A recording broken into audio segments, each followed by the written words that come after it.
Day 2 of mandatory minicamp is in the books here in Berea and Mary Kay, of course. The big news to come out of today is Myles Garrett suffering what Hugh Jackson called a foot injury. We don't know the extent of it. It was towards the end of practice. He ended up walking off under his own power, but there was a limp there. Yeah, and you know what? I had watched him in the minutes leading up to that. He had been standing on the sidelines for quite a while, you know, just with his helmet off and kind of taking it easy for a while. He came in, and I think it was like his second rep back in. He went down on what would have been a would-be sack. I don't think there was even contact. He had already been suffering from a sore foot throughout OTA, so we watched him limping around.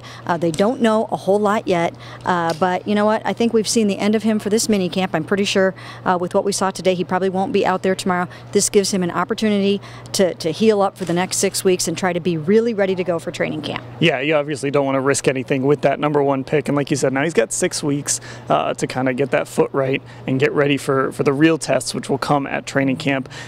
The good news is it looked a little worse initially than what we saw, but he was able to get up and walk off, so so that was at least encouraging. Yeah, he didn't go in right away, which, you know, I thought that was a good sign. He didn't go in right away to have an x-ray or, you know, to go sit on the trainer's table. He stood out there for the little bit of practice that was left, and then the alarm, the sirens went off, and then he kind of limped in here. But again, the fact that, you know, he didn't have a big ice bag on it, the fact that he was still outside and with the team, I thought that bodes well for the future.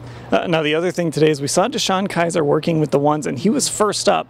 It was kind of 1A and 1B though, because Kizer would go with the ones, then Brock Osweiler would go with the twos, then Cody Kessler would come back with the ones. So an interesting shuffling by Hugh Jackson of the quarterback situation. Yeah, you know what? He's just trying to throw DeShone Kizer into as many situations as he can to see what he can handle. And so therefore, yes, he went first when it came time to the 2-minute drill, you know, short yards, red zone, situational football that they were doing today. And, you know, for the most part, DeShone did some things okay, but he was also picked off at the end of his first chance at the 2-minute drill. So he's making the kind of rookie mistakes that you would expect him to make.